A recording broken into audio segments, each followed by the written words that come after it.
Welcome to the Family Geekery Podcast, a podcast for geeks from a family of geeks. We talk about comics, video games, and anything else geeky. I'm Danny. I'm Amber. And I'm Chris. And today we're talking about our weekend at the ComicCon. That's right. ComicCon recap. Yeah. This past weekend, we participated in the Fredericksburg, what is it called? Comic and Toy Convention? No, actually, I think they changed it this year. It was just Fredericksburg Comic Convention or something. Okay. At least from what I saw, it didn't say Comic and Toys. Well, whatever it was called, we were there. Yep. Okay. I'm glad I'm remembering, right? I'm glad not only were we there, we had a table. That's right. Whoa. So the second year in a row that we've had a booth at the Fredericksburg Comic-Con, and we're going to talk about it. Yeah. But before we do that, Geeky Weeks. We're going to talk about our Geeky Weeks. So besides Comic-Con, does anybody have anything geeky to report on this week? I started rewatching Dexter because it's on Netflix again. Nice. So, giving that another watch. Starting at the beginning? Yep, episode 2. Nice. We talking about the ice truck killer. Ooh, I like that. That I first know. season was so good. The first season was really good. Great characters, great stories, Yeah. great tutorial on how to kill people and get away with it. Everything that you need in a TV show. Anything else? No, I don't think so. All right. How about you, Danny? I started Bridgerton. Finally. Because I didn't think I was going to like it, but I like it a lot. All I had to say was that it was created by Shonda Rhimes, and you would have watched it immediately, right? Yeah. Oh, so it's an American show then? Well, it's British. Well, I know it's about British, but is it They're all American British. produced or? I don't know. I don't not think like so. A BBC show that came over to America and. No, it's a not safe for work show. Okay. Yeah. I don't know if BBC has anything like that. I think a lot of BBC stuff would not be safe for our work. Oh. Never mind then. That's how it was in the 70s when I lived there. What? What? Oh, you lived where? You didn't know that? In the 70s. All right, so we got Dexter and Bridgerton. 2 very different shows. Yeah. Anything else, Danny? No. I went to Comic-Con. Nice. Whoa, really? Me too. We'll have to discuss that. Oh, yeah? Yeah, we should do an episode on that. True. I don't think I have much to report for Geeky Weeks. Failed. There is currently a Steam sale going on. Oh, sponsored. I thought you were going to say there is currently a squirrel shaking his tail, because that's what I'm looking at right now. I don't see that. I know. It's so weird. It's like making question marks with its tail, and it's like a wave. I've never seen a squirrel do that. I'm kind of worried for it. Anyways, Steam sale. I got my eyes on Baldur's Gate 3. You have your eyes on Baldur's Gate 3? Yeah, what do you think? Get it? Danny should get it too, and we should do a playthrough together. All I hear is good stuff about it. But also, all I hear is people saying, I've got 120 hours sunk into it so far. And that's just a commitment I can't make. Well, and stay employed. Yeah. But you can spread it out. Yeah, I guess so. But I think it'd be really cool if we played that and did a playthrough together. Can you team up in that game? Yeah. Really? Mm-hmm. There's multiplayer. Okay. can I be, what is it, the dark voice or something like that? The Dark Urge. Yeah, that's it. Yeah. You can be the Dark Urge. Nice. I don't know if I want you doing that if we play a playthrough together, though. I'd finally be able to listen to all those voices in my head instead of trying to ignore them. Yep. Yeah, so maybe next week we'll have more to report on. But this week I was just pretty busy getting everything set up for the Comic-Con, getting all the Yeah. booth stuff set out and get some crafts made. So let's get right into that then and talk about the Comic-Con. Where should we start? Where do we start? Do we start with what we set up there? Yeah. Sure. Like what we were presenting at the booth? Yeah, let's do that. All right. So similar, but a little different than last year. Similar setup, but a little different. Merch, I guess. Yeah. We still had the centerpiece of the arcade machine, the Family Geekery arcade machine, to draw in the crowds. And I think this year, I want to say there was a little bit more success of drawing people in than last year. Last year, people were like walked by it like, that looks like they're trying to get money from us, you know. Mm-hmm. Yeah. This year, before the the doors even opened, a kid walked over and was staring at the completely black screen of the arcade machine and saying, "Is that on? Is that ready? Can I play it?" And his dad had to pull him away because we were still setting up. I think that was the only thing that was on the table, and we were still setting up. Yeah. So, Mhm. and then from there, we had a pretty good flow of people coming through and having fun with it, which is most of the reason why it's there, is for people to have fun and come up and do something, and then give us an opportunity to chat with them for a couple seconds. Yeah. Yeah. And then besides the arcade machine, we had crafts prepared by both Amber and Danny. What? Yep. What? And so Danny, why don't you talk about your setup? Okay. So I had some art prints from last con, and then I also got some more the last semester. I did a little art market at school, so I also had some from there. So I had my little stand with my art prints.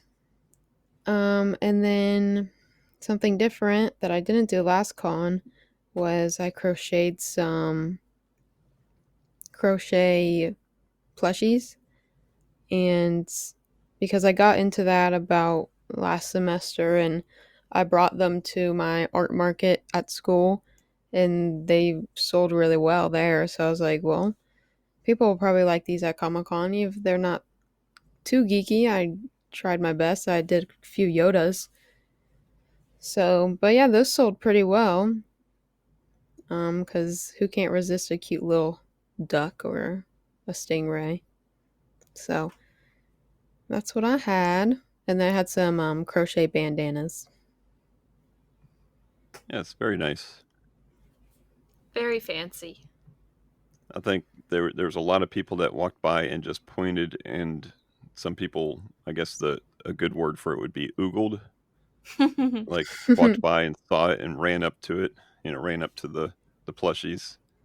Mm-hmm. And sometimes, they're just making their first round through, and Mm-hmm. sometimes you can see that they have this strong desire in their eyes to buy something that maybe they know they don't need, or but Yeah. Or their it's still parents fun to see haven't that. delegated enough money for it. Right. Mm-hmm. But yeah, I think Yeah. they were a hit. Yeah, I think at my art market, it was a lot more of success because there was less like tables, so there's less like there's a more Competition. chance of there was less competition, and not many people had crochet items. But at a Comic Con, there's like 50 tables, and you're like got to pick and choose your battles of what you want to spend your wallet on. Ooh, so you should set up a crochet table at a car show because Yeah, I'm nope, sure they'll like it. nobody else will have crochet things at the Mhm. car show. Little something for the wives and kids. Mhm. And what about you, Amber? You want to talk about what you had set up there? Yeah, so last year I mostly all I did was have the Magic the Gathering grab bags. Um and they sold really well last year, so I made a bunch more. But unfortunately they didn't do so well this year. We sold a couple, but I don't know. I feel like there were like less kids. I don't know. I feel like before there were like last year there was a lot of families that had like four kids. They were like, "Okay, we'll get this and then we'll split the cards for all the kids," you know? Right. Um but I didn't see a lot of families. It seemed like mostly teenagers and young adults and then like older folks. Yeah. Um so maybe that's why. Maybe just like kids weren't as excited, or people are old enough not to know that they don't, or old enough to know that they don't need magic cards, which is fair because stuff like that I feel like isn't for the Magic the Gathering player. Like stuff like that's for like newer people or kids, I feel like. So unfortunately those didn't do super well this year, but I did just kind of impulsively take out our old stash of perler beads and got some more and made perler bead keychains and earrings. Um, and Dad helped me with that with the iron because I have never touched an iron in my life. Um, so yeah, I made 5 keychains and sold 5 keychains. Realized that I should have been making them more and and sooner. um, but I always sold one of my earrings and made a magnet that didn't sell. So I did walk out of there with a pair of perler bead earrings and a magnet and one of Danny's crochet bandanas. So, but also Dad and I also made some comic book buttons.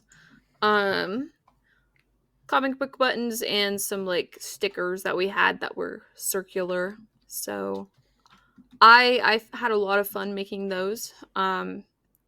Picking out, you know, things for each size and then the satisfying process of actually making the buttons. It was pretty cool. Yeah, here's a little tip for any listeners out there. We had a bunch of comics that I got in some, what do they call them, blind boxes or mystery boxes. I made some videos about those, and even if you're not completely impressed with the comics that you get in something like that, you can always do something with them. And sometimes the comics themselves aren't even that great for making buttons, but the advertisements inside Yeah. turned out to be the best. So if you have like a Conan comic that maybe nobody in the last couple centuries know who Conan is, but there's advertisements in there for the latest issue of Spider-Man or Captain America or something like that. There's going to be something in there. So we Mhm. did sacrifice a couple comics for the cause and made some buttons, and they turned out really great, but they didn't sell very well. But it did bring people to the tables, and I think part of Yeah. the reason why you didn't sell as many Magic the Gathering packs is It's last because year they were on the table, and they this were year we right had them there where elevated. the Yeah. buttons were. Yeah, so the buttons did serve a purpose. We gave a couple out. The stickers that we had out there also served a purpose. We gave out more stickers to kids than anything else. Anytime someone came up to play the game, the arcade game, I'd always say, "Hey, pick out a sticker as a thank you for playing the game." So they always thought that was pretty cool. Mhm. But yeah, those perler bead things, those were a hit. Like every time I turned Yeah. around, because we were only supposed to have two people behind the booth at a time, so I was like out walking around, and I'd come swing back by, and there'd be another hole on the little rack of where they were hanging, and then there'd be another hole, and then before I knew it, all the keychains were gone. I know. Like, I made my first rounds, like, right when the doors opened, basically. And I came back, and one of my keychains was already gone. I was like, huh? Already? They were Yes. cute. Thank you. Yeah, I made mostly Stardew Valley keychains because that game's already pixel art. It's really easy to translate that into perler beads. Um, so yeah. Yep. So we had a nice little table set up, and if you want to see what that looks like, you can head to our Instagram. I think we posted a picture of it there. And also, No, I posted it on our story. It's gone. oh, the stories disappear. But I can post it when I post about this episode. Okay. So I'll do that. Nice. Yeah. You can see what our table looks like. So if you find this episode, you can find that picture. And you can tell us how to better manage our space. Because I think that was an issue. Yeah. We could have used a bigger table, but that's not an option. Yeah. And this year they butted all the tables up against each other. Mm-hmm. Last year Yeah. they were spaced out a couple feet on either side of them. So that made things a little cramped. And then, of course, when you got a big old arcade machine sitting in the middle of the table, that takes up a lot of merch real estate. But Mm-hmm. But it was cool. It brought people to the table. yeah, that's Yeah. a trade-off that we have to evaluate each time and see if it's worth it each time. But it's definitely an eye catcher. I can't tell if we got lucky or unlucky with who we were next to because we were next to one of our neighbors was a really popular artist, at least one that I've bought stuff from every single year that we've seen them there. Um, so I don't know if it was like a good thing because they're like, to me at least, kind of iconic and they have like a really big booth and a lot of stuff and a lot of eye-catching stuff. Um, so I don't know if it was a good thing that they were coming to that table and then maybe they'd walk over to our table or if they were just stealing all of our traffic. I'm not sure. But I liked being next to them because I got to, I don't know, look at their art a little bit, easily Yeah. go buy some of their stuff. Yeah, and they must do this a lot. They've got that set up pretty well figured out, and Yeah. I took They some got it notes on down. how they set up theirs. It's really cool with all the panels that they had. They just had, I don't know if you saw it, they just had Velcro and a grid, and that's Yeah. how they would put everything up. Hmm. Yeah, No that. little And window hole. then our Mhm. other neighbor was made phone charms, Yeah. little prints or something, Mhm. and I think they were called "I'm Just a Girl." Is that the name of the No. booth? No, No, they they were were called kawaii scary. scary, Oh, Yeah. that's right. That's right. but they I'm had just a a, I'm just a girl print. it's a Okay. meme, Oh, I got you. but Yeah, they were very nice. yeah. Yeah. They were chatting with us the whole time pretty much. So They bought one of my plushies. it was funny. Like I went over and spent $10 at their booth, and they came over and bought one of Danny's plushies for $10. It was like a little trade. Yeah, it's kind of funny how these things work. It's almost like a small microcosm of the barter system Yeah, because you're gonna make some money and you know you're gonna spend some money, and it's better to do it in this environment where you're supporting other people and people are supporting you. yeah, You know, Yeah. so I'm always happy to invest in other people's creations at a event like this. especially when so many of them are local to us. Mm-hmm. Yeah, and we see them year after year and event Hmm. after event. And watching them grow, like I swear, even the our neighbor, the one that's like pretty popular, it seems. Uh, just seeing the stuff that I bought from them 2 years ago and the stuff that I bought from them this year, like, whew, They've been busy. they've been busy. All right, let's shift gears real quick and talk about some of the cosplay people we saw. Ooh. Let's talk about any cosplay outfits that stood out to you.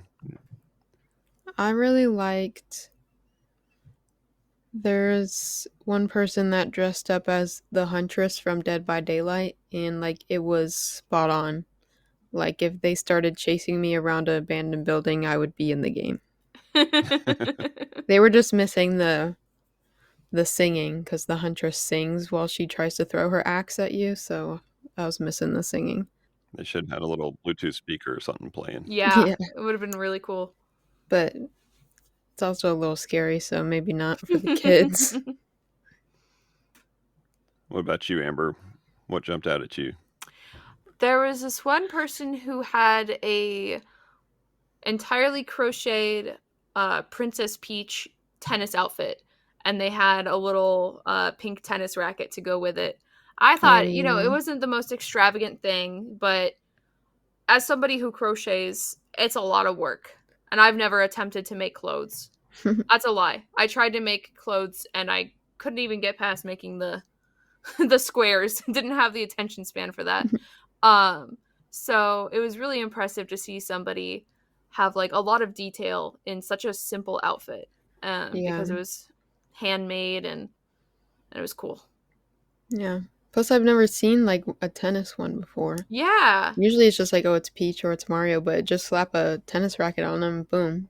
Right? And like Princess Peach's outfit, her normal outfit, like if she tried to do this, I don't know if she did like a short skirt for summer and I wouldn't want to wear long crochet skirt in the summer, Wouldn't want to make or it maybe she either. ran out of time and only made it that long. I don't know, for whatever reason, slap a tennis racket on and it's cool. Well, yeah. So I mean, that's her outfit from Mario Tennis. So Mhm. it was really good. I didn't see her out and about, but I saw her once you pointed her out on the stage for the Yeah. voting, Mm. and it was pretty cool. Yeah. We saw Springtrap, who's Yeah. at most of the events that we've been to, and I Mm-hmm. know it's the same guy because that thing is so hot that every now and then he has to pop the helmet off, and you see Oh, Yeah. him. Yep, really? it's the same guy, same kid. And I I think did. he had someone walking around with him this year too. I Oh, didn't that's recognize smart. who that was. Disney Channel style. Disney Channel? What? Disney World style. Right, They need their human. or handler. Yeah. There was speaking of Springtrap, there was a kid, couldn't have been more than like 10 or something, who was wearing like the purple guy outfits, which is just like a suit basically. And then he had like the yellow hat that it looked like it had to be like paper mache or something. So like super cool, simple outfit. And he was both purple guy and Springtrap, and I thought that was really Oh. clever. Yeah. Another kid walking around was cosplay as Fred Ottman, who was a wrestler known as Tugboat. And so that guy was actually there. So Tugboat, the wrestler, was there as one of the special guests. And this kid, I don't know, he must have been, what, 14, 15 years old or something. I thought it was an adult. No, it was a young man. Oh, okay. He had the perfect tugboat, which is like a sailor cap and a red and white striped shirt. And then he had the wrestling, belt draped over his shoulder. Hmm. Hmm. So I don't know if he's related to the guy or just a big fan or what, but if he didn't win something or at least get a Met. nice autograph out of it, Yeah. he deserved it because that was a pretty cool setup. I mean, not everybody in the world knows who Tugboat is because I think he was a wrestler in the '80s, probably, but it was really cool. And let's talk about the Energizer Bunny.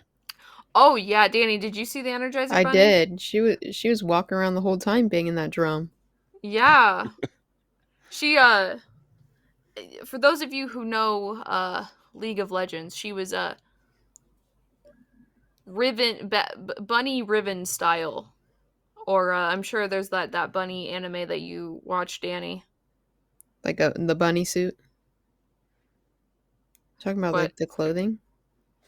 yeah. What's that anime of the girl in like the swimsuit with the bunny ears? Rascal does not dream of bunny girl senpai. Yes, that one. If you know that anime, that's pretty much what she was wearing. But pink. Fishnets, pink one piece, um, sunglasses. I'm sure, and I think she had a face mask also to probably protect her identity. And the little battery pack on her back. Oh, I didn't see the battery pack. I just saw Yeah. the drum. I mean, do you guys remember the Energizer Bunny videos? The The commercials? commercials, Yeah, yeah. for Okay. the batteries. Yeah.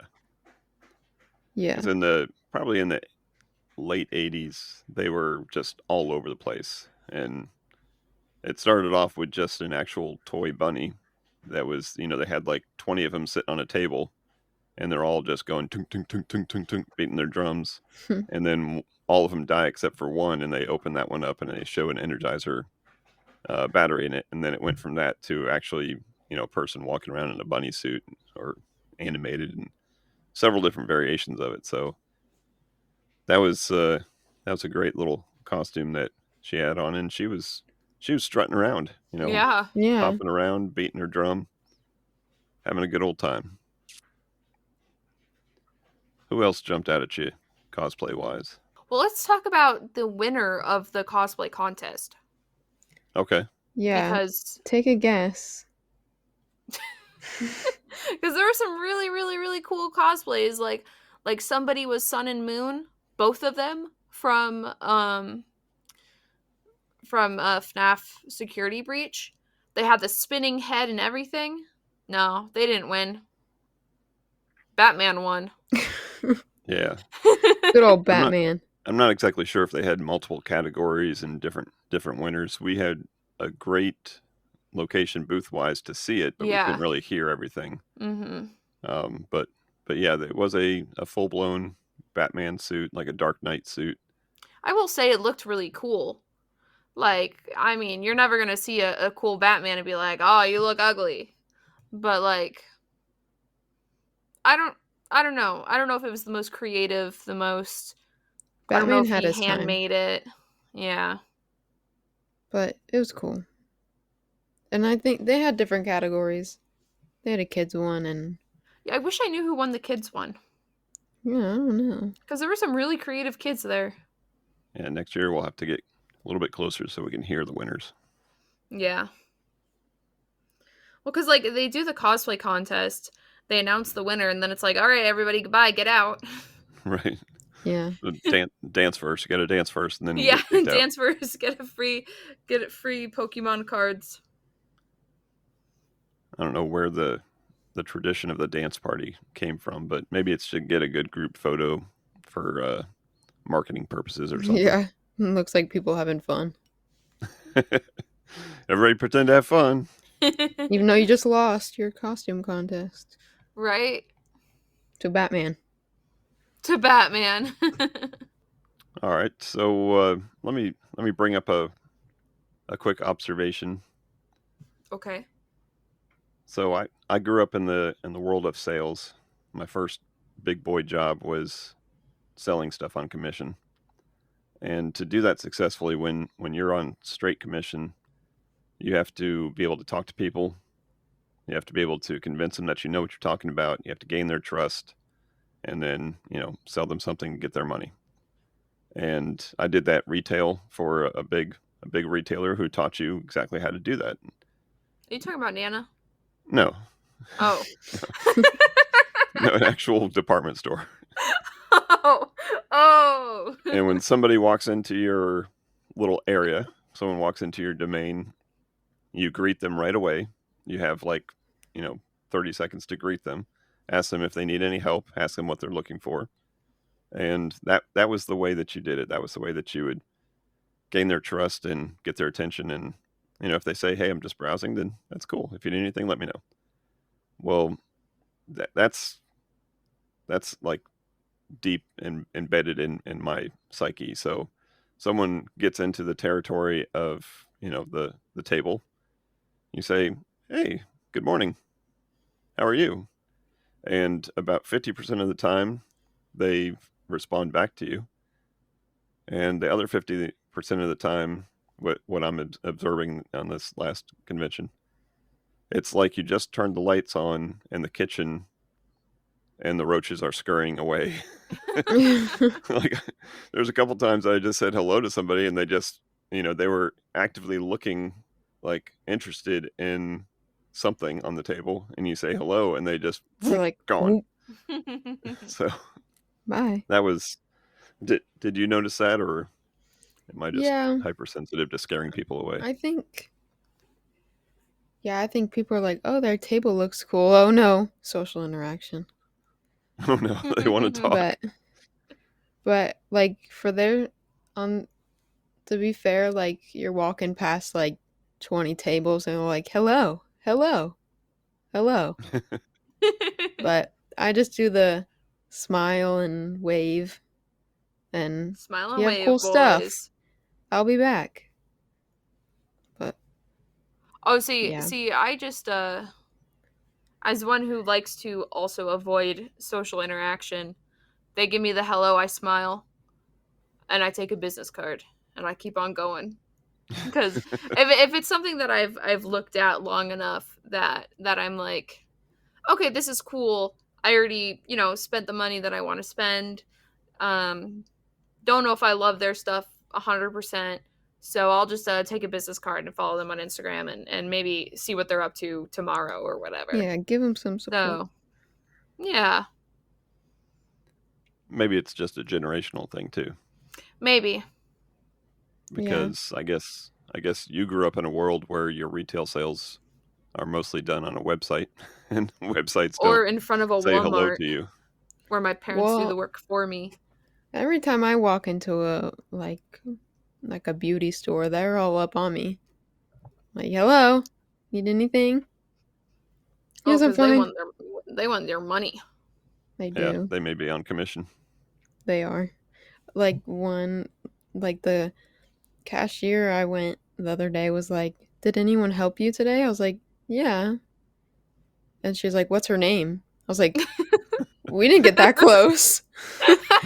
What'd Sorry. she look like? It's like, hey, what's your name? I'm Kelly. I'm a Pisces, and I'm gonna help you get some lip gloss. Maybe that's what I should try next time. Yeah. I like long walks on the beach. Let me know if you need any help. All right. So, what about shout outs to other tables besides the ones that we talked about as our neighbors? Any other tables that you want to shout out to? Yeah. Oh, Amber's looking for her business cards. Cats Well, Royale. Cats Cats Royale. Cats Royale. That was the one that had all the cat stuff. Yeah, surprise, surprise. They had all the prints were cats doing different things and stickers, and so I bought a sticker and a print, and it's a cat tending their Stardew Valley farm. I thought that was so cute. And it was her prints were cheap. Her print was $6. So, it was a nice Ooh, like big square. So, nice big square. pretty good for the price. So, I got a print and sticker for $9. Well, that's cool. So, shout out to Cats Royale. Yeah, she was very nice too. I'm going to shout out to the old dude who sells the comics, because there's not too many comics being sold at the Comic Con. But he's always got the table right at the front, and his dollar boxes are categorized and alphabetized. So thank you, dude, for bringing your dollar comics in a very organized manner. And as a thank you, I bought a bunch of them from you. What about you, Amber? I'm gonna give a shout out to V Tellier. VEE. I bought some of their prints. Some really, really pretty, I don't know, gouache or watercolor, probably. Really pastel. Just like adorable fantasy type landscapes. And I followed them on Instagram and they're really cool. Yeah, those were really pretty. Yeah. The rest of my business cards are upstairs. Danny, did you just find another business card? I did, but I don't know if it's the one that I bought from. Shout them out anyways. Well, That's this right. is Adrian Supporter of local Sloth. artists. Adrian Sloth _ on Instagram. But there's this one table that had a bunch of cool stuff, and it had Kirby, and I love Kirby. And she was selling stuff, but she had prints, but she also had like household items like microfiber towels and sticky notes and like notebooks. So I thought that was cool. It was the first time I've ever seen like non-print like merchandise. Yeah. That's who you bought it from, Danny. Adrian Sloth _ Good job. Thank you for my sticky notes. I've never seen patterned microfiber cloths. They were cute. Like, that's such an interesting idea. Very cool. And we got a shout out to Charlie McElvey. Yeah. Friend of the podcast. Check out episode 100 if you want to learn more about Charlie. But he was there. He was one of the special guests, one of the VIPs, I guess. And it's always nice to run into him. We had a nice little chat.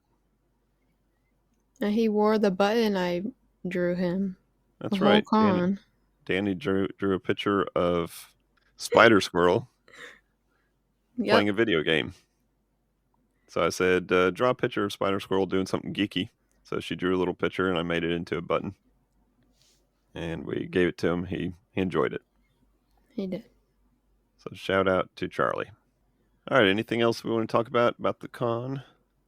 So our other neighbor, the one that we talked about multiple times. So one was Kawaii Scary. The other one was Neki Neko Art. And they're the ones that I've seen year after year, and every single time they just blow it out of the water. Yeah, they eat. They eat. Every transaction we overheard was like $40, $30. Don't give away trade secrets now. But like they also had affordable stuff, like $10 for 3 big stickers. Yeah. Yes, please.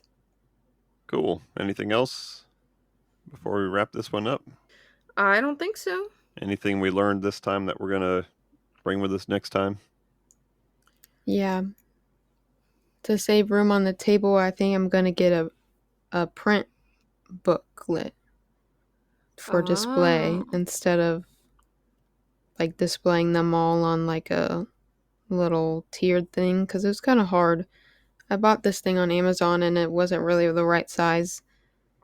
So I think I'll have to search around and find something that works better. Yeah, we'll figure that part out. Yeah, I think we'll like have to set up a mock table first and see what fits, what doesn't. Yeah, I've got some different ideas for the wire cubes to help that out also. Nice. All right. Well, I think that's going to wrap up our little recap of the 2024 Fredericksburg ComicCon. If you were there, let us know. Shout us out or send us an email, podcast@familygeekery.com. If you weren't there, then what the heck? Hopefully you can see us next year. Yeah, we got a couple other conventions that we're keeping an eye on. Put in an application to a small one that's also local. So we'll keep you in touch with that if we have any major announcements to make. Yeah. Yes, sir. All right, so that's going to wrap it up for this one. We thank you as always for listening. Go check out our socials, check out our YouTube channel, see what's going on there. And until next time, Peace out. And geek geek out. Thank you for listening to the Family Geekery Podcast. For more information, visit www.familygeekery.com. Don't forget to subscribe at your favorite podcast provider. And until next time, peace out and geek out.